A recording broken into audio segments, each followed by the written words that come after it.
Hey folks, welcome back for another edition of Coffee and Tea with the County. Clink. We're so glad you can join us for another Coffee and Tea with the County. I'm Lauren. I'm Leah.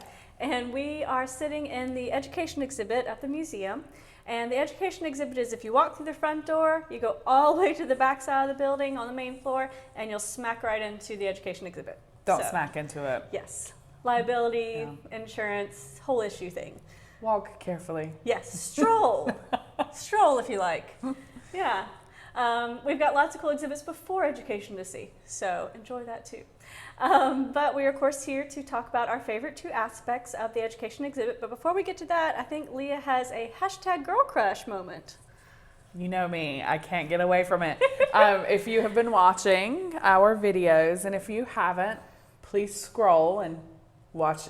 Just waste your day with us. It'll be wonderful. Why not? And it won't be a waste because you'll be learning. Exactly. And you will be entertained by all the beauty that's on your screen. Yeah, mostly entertainment, a little bit of learning. So that's the balance you get with us. Right. Yeah. So speaking of beauty on your screen, my hashtag girl crush is this young lady here. I'm going to bring you up to her.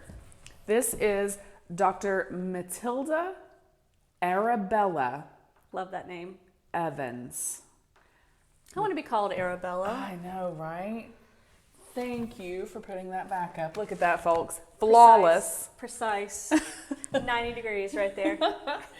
So Dr. Evans actually was born right here in Aiken, and she was educated at Martha Schofield's Schofield School.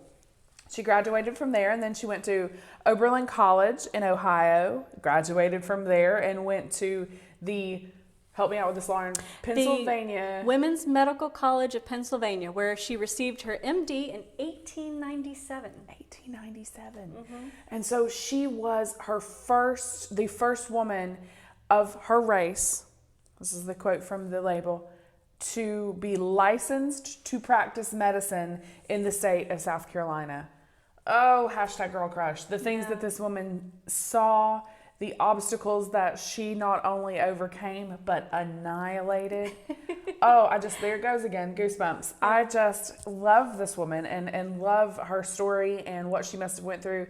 And then, of course, another special pull for me is that it was a hometown girl making good. Yeah. Coming back home. Now she didn't necessarily come back to Aiken, but she came back to South Carolina, and she started her own practice here in South Carolina in Columbia.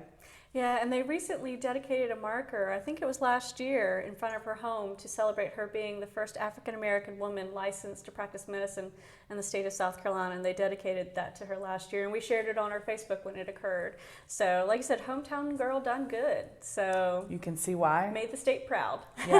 Yes, absolutely. So anytime that I am able to bring up Dr. Evans, I take the opportunity to bring it up because she is, again, hashtag girl crush. Yep. And with that, we will move on to Leah's next favorite part of the exhibit. So join us when we move over there. You know you have to travel with me a little ways. Hey y'all, thanks for joining me over here on this side of the room. Sorry about the reflection again. I guess we're trying to get the halo back.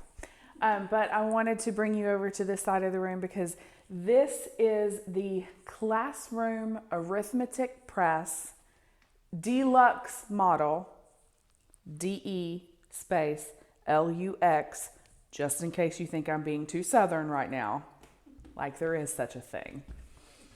So this is the Classroom Arithmetic Press that Miss Pauline Gramlin would have used. Miss Pauline taught out at the Rock Hill Church, and so there was a school there, and it was a rural school. Now, we are assuming that this was in the 1930s, 1940s, and so this would have been most likely an all-black school at this church. Now, if you were a rural school at the time, you didn't get a lot of funding. Funding was pretty scarce for you. If you were a rural black school, you got even less. So books, very scarce, very expensive, hard to come by. And so if you had something like this where you could create your own lesson plans, you could absolutely, the amount of things in here from weights and measurements to fractions, time, there's pie charts, there are Roman numerals. Lauren, if you wouldn't mind. Now, I'll bring you a little closer here. Well, technically Lauren will. And you can see some of the actual print that would have been used, the actual stamps that would have been used. And then you can also see Miss Pauline herself, Miss Gramblin. Of course, this is not a pristine look by any means. So, we are hoping to just whet your appetite with this video, and hopefully you will come in and you will check this out in person, because it is an amazing, amazing artifact. And I'm sure that it really served Miss Gramblin well in her classroom. So we know that she taught in the early 20th century here in Aiken County. And then this here was donated by her daughter, Miss Bernice Sanders. And we do occasionally get to see Miss Bernice when she comes in to have a look at her mother's arithmetic press, the deluxe model. Hey y'all, we are now with Lauren, hi, and over on the other side of the exhibit.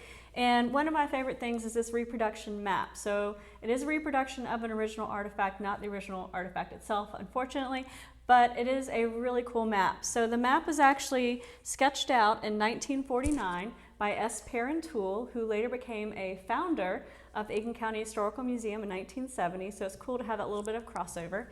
But he was developing this map in 1949 because in 1948, the state constitution of South Carolina was changed from the school system in Aiken being comprised of 40 school districts to 9. Much more manageable to go from 40 districts to 9 within Aiken County. And so he had to draw a map of these new districts and how they were laid out in the road systems. And it's really cool to see it. He even did some little imaging of the different high schools and whatnot. And of course, the 1950s was this time of great change, because shortly thereafter, his creation of this map in 1949, in 1950, the Atomic Energy Commission moves into the area and constructs the Savannah River site.